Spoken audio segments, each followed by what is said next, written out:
اعوذ باللہ من الشیطان الرجیم بسم اللہ الرحمن الرحیم ان اصحاب الجنت اليوم فی شغل فاکہون، یقیناً جنت والے لوگ اس دن بڑے شغل میں ہوں گے اور خوشیاں منا رہے ہوں گے، بس باتیں کر رہے ہوں گے۔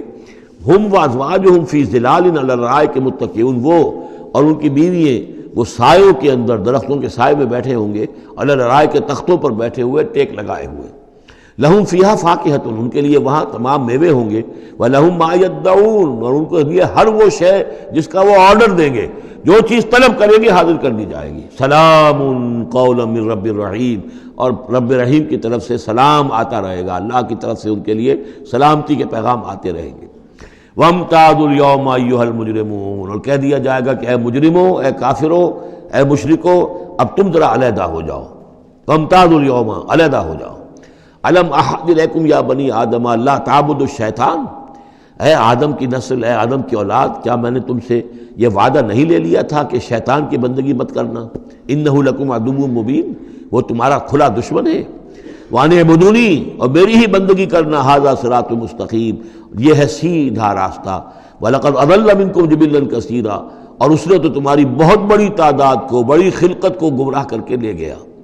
افلم تکونوا تعقلون، تو کیا تم عقل سے کام نہیں لیتے تھے؟ ہم نے تمہیں عقل دی تھی۔ ھذہ جہنم التی کنتم توعدون، اب یہ جہنم ہے، یہ حاضر ہے جس کا کہ تم سے وعدہ کیا گیا تھا۔ اصلوها اليوم بما کنتم تکفرون، اب داخل ہو جاؤ اس میں اپنے کفر کی وجہ سے جو تم کرتے رہے تھے۔ الیوم نختم علی افواہہم، آج ہم ان کے منہوں پر مہر لگا دیں گے۔ وتکلمنا ایدیہم، ہم سے بات کریں گے ان کے ہاتھ، جو بھی عمل انہوں نے کمائے تھے ہاتھ گواہی دیں گے کہ اس نے ہمارے ذریعے سے یہ کام کیا۔ وَتَشْهَدُ أَرْجُلُهُمْ، اور ان کے جو پیر ہیں، پاؤں ہیں، وہ بھی گواہی دیں گے ان کے خلاف، بِمَا كَانُوا يَكْسِبُونَ، ان چیزوں کے بارے میں کہ جو وہ کمائی کرتے رہے تھے۔ وَلَوْ نَشَاءُ لَطَمَسْنَا عَلَىٰ أَعْيُنِهِمْ، اور اگر ہم چاہیں تو ان کی آنکھیں مٹا دیں، ابھی ان کی بینائی چلی ہو جائے۔ فَاسْتَبَقُوا الصِّرَاطَ فَأَنَّىٰ يُبْصِرُونَ، پھر یہ دوڑے راستہ پانے کے لیے، لیکن کہاں سے سوجھ ملے گی، کہاں دیکھ سکیں گے۔ وَلَوْ نَشَاءُ لَمَسَخْنَاهُمْ عَلَىٰ مَكَانَتِهِمْ، اور اگر ہم چاہیں تو ہم ان کی صورتیں مسخ کر دیں، ان کے اپنے مقام پر جہاں ہیں، دیر اینڈ دین ان کی صورتیں مسخ ہو جائیں۔ فَمَا اسْتَطَاعُوا مُضِيًّا، تو نہ تو وہ آگے چل سکیں، وَلَا يَرْجِعُونَ، نہ پیچھے آ سکیں۔ وَمَن نُعَمِّرْهُ نُنَكِّسُ فِي الْخَلْقِ، اور جس کو ہم زیادہ عمر بنا دیتے ہیں، زیادہ معمر کر دیتے ہیں، تو اس کی ہم جو قوا ہیں ان کو کمزور کر دیتے ہیں، اس کی خلقت جو ہے اس میں ضعف پیدا کر دیتے ہیں، کمی پیدا کر دیتے ہیں۔ بڑھاپا آتا ہے تو ظاہر بات ہے کہ قوا ضعیف ہو جائیں گے، ہو گئے مزمحل قوائے غالب، اب عناصر میں اعتدال کہاں۔ وَمَن نُعَمِّرْهُ نُنَكِّسُ فِي الْخَلْقِ فَلَا يَعْقِلُونَ، تو کیا یہ عقل سے کام نہیں لیتے۔ وَمَا عَلَّمْنَاهُ الشِّعْرَ وَمَا يَنبَغِي لَهُ، اور دیکھو ہم نے اپنے اس رسول محمد کو صلی اللہ علیہ وسلم شعر نہیں سکھایا، اور وہ ان کے شایان شان بھی نہیں ہے۔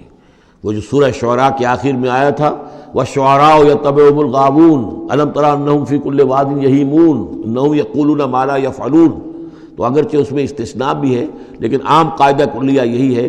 تو اس اعتبار سے اللہ تعالیٰ نے حضور کو شعر نہیں سکھایا، آپ شعر نہیں کہہ سکتے تھے، بلکہ آپ کے اندر وہ جو ایک شعر کا ایک احساس ہوتا ہے، معنوی طور پر تو شعر کو سمجھنے کا اور اس کے مفہوم کو پسند کرنے کا آپ کے اندر ملکہ موجود تھا، لیکن جو فنی ہے اس کے اندر جو وزن وغیرہ کا معاملہ ہے اس سے آپ بالکل ناواقف تھے، بلکہ اس میں اکثر غلط کرتے تھے۔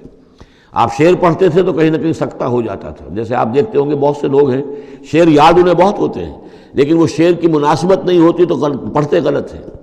اسی مرتبہ اسی طرح ایک واقعہ ہوا کہ حضور نے ایک شعر پڑھا اور اس میں غلطی ہو گئی، وہ سکتہ ہو گیا، وہ شعر جو ہے بے وزن ہو گیا۔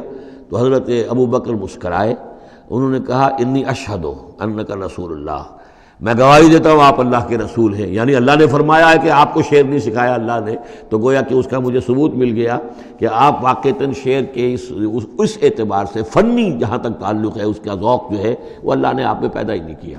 ہاں معنوی طور پر حضور بہت سے جو اشعار ہیں، بہت سے شعراء، آپ کا وہ قول بھی ہے کہ ان من الشعر لحکمۃ وان من البیان لسحرا، بہت سے شعر جو ہوتے ہیں بڑی حکمت پر مبنی ہوتے ہیں، اور بہت سی تقریریں ایسی ہوتی ہیں، خطبے ایسے ہوتے ہیں کہ جو جادو کا اثر رکھتے ہیں، یہ حضور کا فرمان ہے۔ وما علمناه الشعر وما ينبغي له، اور ہم نے انہیں شعر نہیں سکھایا اور نہ ہی یہ ان کے شایان شان ہے۔ ان ہوا الا ذکر و قرآن مبین، یہ تو بس ذکر ہے، یاد دہانی ہے، اور قرآن ہے، صاف ستھرا قرآن، روشن قرآن، اور یہ اللہ کی طرف سے نازل ہوا ہے۔ لینذر من کان حیا، تاکہ وہ خبردار کر دیں اسے جو زندہ ہو۔ اب یہاں خاص طور پر وہ جو بات میں نے بار بار کہی ہے بہت ہی کھل کر آ گئی، جو زندہ ہو۔ ابو جہل مردہ ہے، ابو لہب مردہ ہے، حیا مراد جس کی روح ابھی مری نہ ہو، جس کی فطرت بست نہ ہوئی ہو۔ اب وہ فطرت کا لفظ ہم استعمال کرتے ہیں، لیکن یہ کہ قرآن کی اصطلاح میں فطرت کس سے کہیں گے؟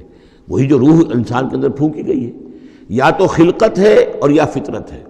خلقت ہے جس کا تعلق جو ہے ہماری سرشت، جس کو فارسی میں کہتے ہیں خلقت، وہ ہے کہ جو عالم خلق سے متعلق ہے، اور جو زمین سے آئی ہے، مٹی سے بنی ہے، گارے سے بنی ہے، اس کے اندر جو بھی تقاضے ہیں، اس میں جو ضعف ہے، کمی ہے، اس میں کمزوری بھی ہے، اس میں جلد بازی بھی ہے، یہ ساری چیزیں اس سرشت میں خلقت میں موجود ہیں۔ فطرت وہ ہے وہ روح جو اللہ کی طرف سے آئی ہے، فطرت اللہ التی فطر الناس علیہا، وہ فطرت جو ہے اس کے اندر کوئی کمزوری نہیں ہے، کوئی وہ نہیں ہے، وہ اعلیٰ شے ہے، وہ عالم بالا سے آئی ہے۔ تو یہاں یہ فرمایا گیا لینذر من کان حیا، جس کا دل زندہ ہے، جس کی روح بیدار ہے، تاکہ خبردار کر دے اس کو جو زندہ ہو۔ وَيَحِقَّ الْقَوْلُ عَلَى الْكَافِرِينَ، اور کافروں کے اوپر پھر جو ہے قول واقع ہو جائے، یعنی وہ مستحق ہو جائے عذاب کے۔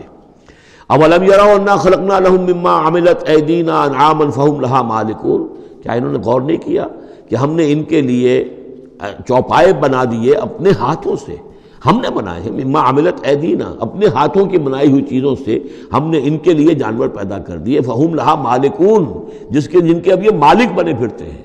یہ بھینسیں ہیں، میں اس کا مالک ہوں، یہ گائے ہیں، یہ میں مالک ہوں، یہ ریوڑ ہے بکریوں کا، ان کا میں مالک ہوں، یہ گھوڑا ہے، میں اس کا مالک ہوں۔ بنائے کس نے؟ اللہ تعالیٰ نے۔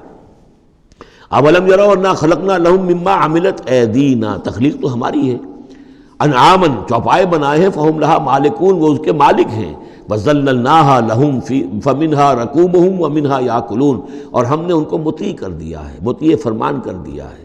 کس طریقے سے یہ بھینسیں ہیں اور گائیں ہیں اور اونٹ ہیں اور جانور ہیں، وہ انسان کے کام آ رہے ہیں، انسان کے جو مختلف مقاصد پورے کر رہے ہیں۔ فَمِنْهَا رَكُوبُهُمْ، ان میں سے وہ بھی ہیں جن پر وہ سوار ہوتے ہیں، وَمِنْهَا يَأْكُلُونَ، ان میں سے وہ بھی ہیں جن کا گوشت وہ کھاتے ہیں، جو ان کی غذا بنتی ہے۔ وَلَهُمْ فِيهَا مَنَافِعُ وَمَشَارِبُ، اور ان کے لیے اس میں اور بھی بہت سی منفعتیں ہیں۔ کھالوں کا کیا کچھ بناتے ہیں، بالوں کا کیا کچھ بناتے ہیں، بالوں سے کمبل بناتے ہیں، کھالوں سے خیمے بنا لیتے ہیں، کھالوں سے جوتے بنا لیتے ہیں، چمڑوں سے کیا کچھ بن رہا ہے، اور بہت سی چیزیں جو آج کل تو آپ کو معلوم ہے کہ ان جانوروں کی کوئی ایک شے بھی، اب تو خون بھی ضائع نہیں جاتا، اس کو بھی محفوظ کر لیا جاتا ہے۔ تمام چیزیں ہیں کہ جو انسان کے کام آ رہی ہیں، منافع ہیں اس میں لوگوں کے لیے، وہ مشارب، اور پینے کی جگہیں ہیں، ان میں گھاٹ ہیں، مشرب کہتے ہیں جہاں پر پیا جائے۔ ان وہ دودھ جو ہے اللہ تعالیٰ نے بنایا ان کے تھنوں کے اندر، یہ گویا کہ اللہ تعالیٰ نے بہترین مشروب جو ہے، یہ جس طریقے سے کہ کہیں پر کوئی جگہ ایسی ہو کہ جہاں پر جا کر کوئی مشروب حاصل کیا جائے، مشرب، اور جو اس کے پینے کی جگہ گھاٹ، تو یہ گویا کہ ہم نے نہایت لطیف چیز جو پینے کے لیے ان کی بنائی ہے، اس کے گھاٹ ہیں۔ وہ جو اسماعیل میرٹھی کی نظم ہے، اس کے 2 شعر مجھے مستحضر زیادہ رہتے ہیں، عام طور پر زیادہ تو نہیں ہے، کہ رب کا شکر ادا کر بھائی جس نے ہماری گائے بنائی، اس مالک کو کیوں نہ پکاریں جس نے پلائیں دودھ کی دھاریں۔ تو واقعہ یہ ہے، اور آپ نے دیکھا ہوگا دیہاتی لوگ تو سیدھے تھن سے جو ہے سیدھا وہ اس کو وہ منہ کے اندر جو ہے دھاریں وہ لیتے ہیں، اور وہ بہترین دودھ ہوتا ہے، بہترین مشروب ہے۔ وَذَلَّلْنَا لَهُمْ فَمِنْهَا رَكُوبُهُمْ وَمِنْهَا يَأْكُلُونَ وَلَهُمْ فِيهَا مَنَافِعُ وَمَشَارِبُ أَفَلَا يَشْكُرُونَ، تو کیا یہ اس پر شکر نہیں کرتے؟ صدق اللہ العظیم۔